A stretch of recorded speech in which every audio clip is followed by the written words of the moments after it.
I have a lot of miscellaneous things to talk about tonight, including how I managed to brick my PS4 today. Normally this is the part in the video where I tell you to subscribe to the channel for Call of Duty tips, tricks, and tactics. But I'm not going to do that tonight because this is not a Call of Duty tips, tricks, and tactics video. This is really more of a laid-back, old-school style Call of Duty commentary here. We're just going to kind of hang out, check out some Throwback Thursday COD World War II gameplay in the background. And who knows, maybe I'll even throw in some Blackout here and there. Because in just a couple of weeks, we are going to be saying sayonara to Black Ops 4 Blackout. Headshot. And we are going to say hello to Modern Warfare. Double kill.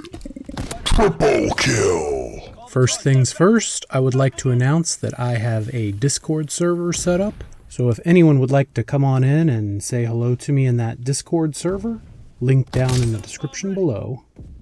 I'm going to go through some of this stuff in kind of chronological order. Lots of developments in the Call of Duty world since I last put together an update video. First thing we have is Call of Duty Mobile. This is now, I believe, the #1 downloaded mobile game ever. As of putting this video together tonight, I believe we have surpassed 100 million downloads. So that is absolutely incredible. One of those 100 million downloads was, of course, yours truly. I only played one game though, it just didn't feel right to me. Call of Duty on mobile is really just not my cup of tea, although I did see quite a few people are using Game Loop emulator. This emulator is put out by Tencent, who is the developer of this game. I believe the way the matchmaking works with that is you get match made with other PC emulator players, and people seem to really be enjoying that, so I would suggest giving that a shot if you're into that sort of thing. And who knows, if Call of Duty Modern Warfare doesn't pan out, I may end up playing some COD Mobile on Game Loop myself. Or maybe I should go ahead and just try it anyway, since my PS4 did decide to brick itself after the 7.00 update this Tuesday. The story behind that is I woke up a little bit early Wednesday morning, hoping to get some games in, and of course the system wouldn't start. There was an error message on the screen from where the update had failed. I had no luck rebooting the system. Eventually, I loaded the system up into safe mode, which you can do by pressing and holding on the power button when the system is off. You have to hold down for about 7 seconds until you hear 2 beeps. Then you can attach your PS4 controller via USB, download the update that way. Unfortunately for me though, that also failed. This of course meant our primary update failed, our secondary update failed. We moved on to the third method of downloading an update to our PS4. There's a file you can download from Sony's website. It's about 400 megabytes. You put that onto a USB thumb drive and you're supposed to be able to load the operating system update that way. Unfortunately for me, that also failed, so I had to move on to plan 4, which is nuke them from space. Nuking them from space is very similar to update method number 3, except the download is approximately 1 gigabyte, and it removes all users and data from your system. Yes, that's right folks, it's a factory reset with an operating system update. Thank you very much Sony for the PS4 7.00 update, with the increased party size and the increased chance of bricks. No matter though, thankfully if you saw my last video on the OODA loop, you'll know that I've recently finished a game. So thank goodness for that. There's always a silver lining, fellas.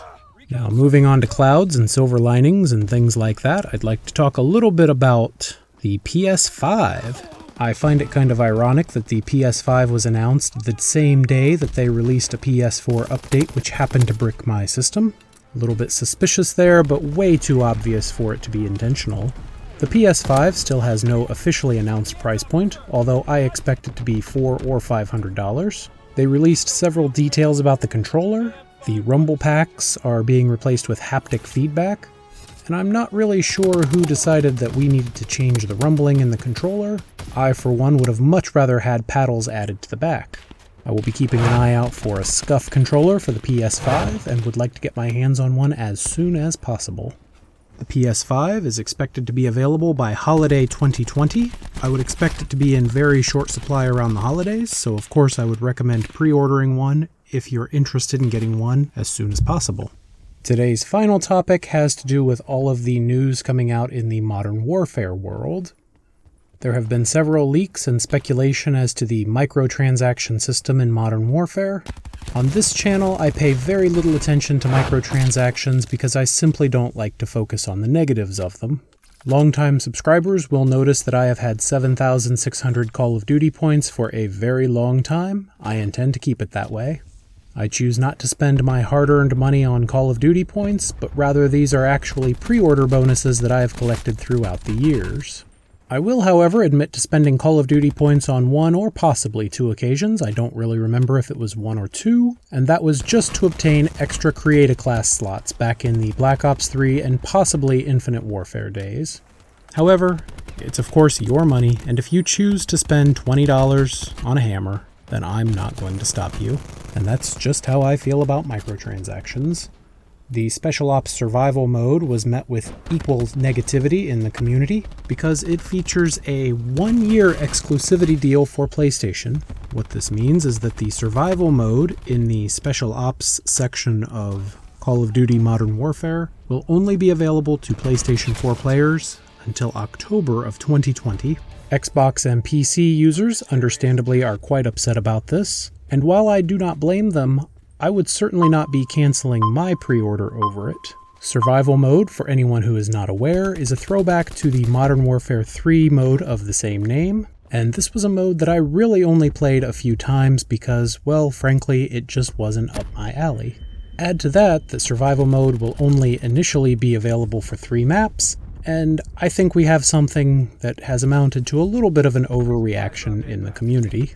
Again, while I'm not defending what Activision has chosen to do here, I believe having the exclusivity deal only affect the survival mode is far superior to what we've seen before, where the rest of the DLC was locked for a week or a month at a time. Finally, my last topic for today is the regular Special Ops mode, which will be available to all platforms when the game launches on October 25th. Special Ops mode will be comprised of operations and missions, which will feature up to 4-player cooperative efforts to take down computer-controlled AI. Special Ops mode is meant to be an extension of the campaign, and I for one am looking forward to playing that very much. If you're looking forward to playing Special Ops mode as much as I am, and you'd like to stay up to date on the latest Call of Duty tips, tricks, and tactics, then take the time right now to subscribe to the channel and ring the notification bell. If you've enjoyed today's Throwback Thursday commentary and the gameplay, please don't forget to leave a like as it really helps out the channel. And as always, thank you very much for watching.